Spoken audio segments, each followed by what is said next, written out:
Hey guys, it's Sean here and I'm back today with a review I'm sure most of you have expected to see, and that is for the Air Jordan 11 Space Jam.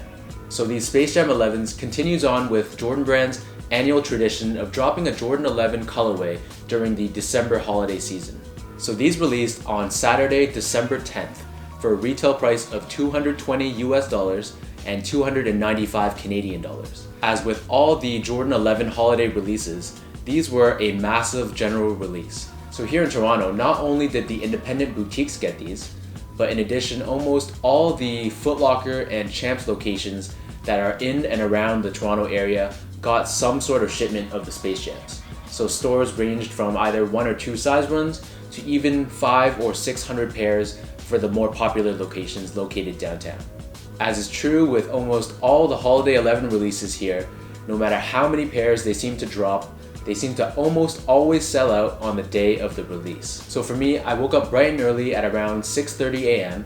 and I was able to get myself a handful of pairs from the Foot Locker and Champs store inside the Eaton Centre, as well as the Champs store outside at Yonge and Dundas. So before I go into my detailed review about this shoe, I want to give you guys some context and some background information about this whole Space Jam colorway. So the official colorway of this shoe is black, Concord, and white. And the history behind this originates back to the 1995 NBA playoffs. So in the Eastern Conference semifinals between Michael Jordan's Chicago Bulls versus Shaq and Penny Hardaway's Orlando Magic is really where the colorway for these 11s first debuted. So in games 1 and 2, MJ actually wore the Concord 11s. But because of the uniform policy where that shoe was predominantly white, where the rest of the team wore predominantly black sneakers, the NBA subsequently banned that shoe. So for game 3, Jordan actually wore the Nike Air Flight 1, which was the same shoe that his rival Penny Hardaway was actually wearing at the time. So in game 4, this is where this black and Concord colorway that we've now associated as the Space Jam colorway first debuted. So this Space Jam colorway that was worn in games 4, 5, and 6 did feature this same number 45 stitched onto the back heel. And this is despite the fact that MJ at that point in time had already switched his jersey back to the familiar number 23. Subsequent iterations of this colorway, such as the pair worn in the Space Jam movie, as well as the 2000 and 2009 releases, all featured the 23 instead of the 45 on the heel. So because of this, some people claim that this shoe is more of a nod to the player edition worn by MJ in '95, more so than an actual Space Jam 11. So now that you guys have some more context behind this colorway, let's move on to a more detailed review of the 2016 edition. So the box for the 2016 Space Jams comes with this removable sleeve. And on the sleeve, there is the number 23 overlaying the 45. So the 23 is actually done in this Looney Tunes and Monstar style artwork. On the side of the box, it features the words Jordan Jumpman. And on the bottom, aside from the usual Jordan and Jumpman and Nike information and copyright, it also does feature this Looney Tunes and Warner Brothers logo. So taking out the box from the sleeve, top of the box on the lid features the same number 45. So taking this off, we have this dope galaxy print that's featured on the underside of the lid. So underneath that, we have this plastic cover that features the Roman numerals for 11. And taking that off, we're left with this black paper with the number 45 again.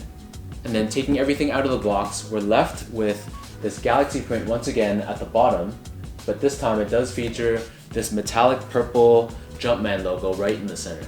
So let's give you guys a breakdown about the actual shoe. So these Space Jam 11s consist of this all black upper. So up along the tongue as well as on the midfoot up here, this consists of this black nylon mesh material. This is contrasted with the use of black leather found on the back ankle area as well as on the heel. And then right here on the top, as well as along the sock liner, we have this black synthetic material, and it does feature the number 45 in white that's actually stitched on. So for past Jordan 11 releases, the number 23 found here is typically screen printed. But for this version, because it's actually stitched on, you don't have to worry about the number actually wearing off over time and with wear. The laces found on these Space Jams are your standard Jordan 11 rope style laces in black. In the middle of the tongue right here, we have the words Jumpman Jordan along with the little Jumpman logo right in the center in the Concord color. The biggest change between this shoe and past Jordan 11 retros has to be the patent leather cut. When images of this shoe first surfaced, the opinions of the sneaker community was largely divided regarding the cut of the patent leather. So patent leather is this shiny black leather that's used along the bottom of the upper as well as all across the toe box. So if you know how past Jordan 11 releases look like, you're probably very aware that the cut of the patent leather found on the 11s was normally a much lower cut than the ones found on these. Though I don't own the original Jordan 11s that dropped in '95, if you've seen pictures or videos of what the OG 11s actually look like, then you'll see that the cut of the patent leather on the originals was actually a lot more similar to this. In addition, the patent leather on the OGs also had this thickness that the 2016s have. So looking at these from above, you see this white trim along the edge of the patent leather where it's cut. So this is a similar trait that the OGs also had. So taking a look at the lateral side of both shoes, both the left and the right foot has this Jumpman logo featured right where this ankle area is. And another unique thing about this shoe is that this marks the first time since 2006 when this was changed that both Jumpmans are facing the opposite direction. So in other past Jordan releases such as the Space Jams in 2009, the Legend Blues from 2 years ago, the 72 and 10s from last year, on the right foot, the Jumpman logo would be facing the right way.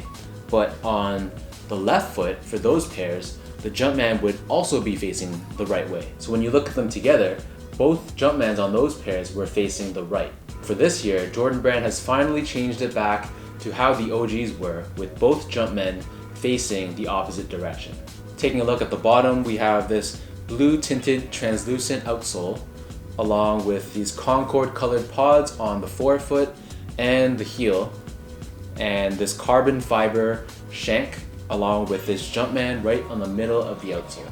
Another thing I wanted to note was that for the 2000s and the 2009 version of the Space Jam, the color that they used for this Jumpman logo as well as on the pods was actually this Varsity Royal color. But for the 2016 version, they've changed it back to Concord, which is more of a purple looking blue.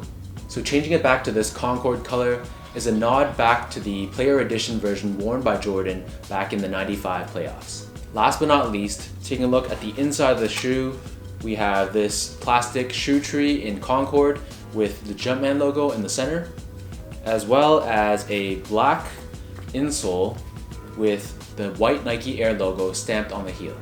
In terms of sizing, I stuck with my normal Jordan size for these, which in my case is a half size down from my true Nike size.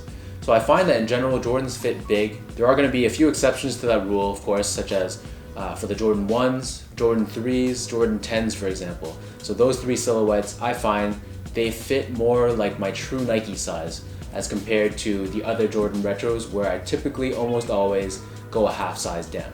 So if that doesn't help you, I went with the same size as these as I did for my Legend Blue 11s and my 72 and 10s.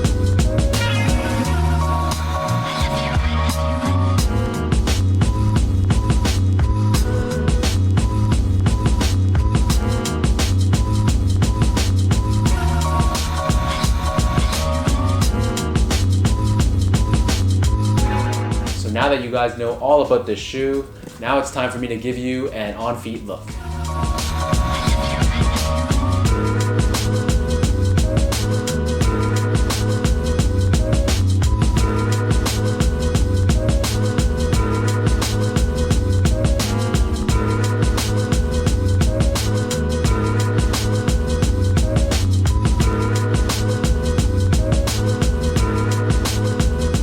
Let me know in the comment section what you guys think about these. If you're a fan of this higher OG-like patent leather cut, are you a fan of this 45?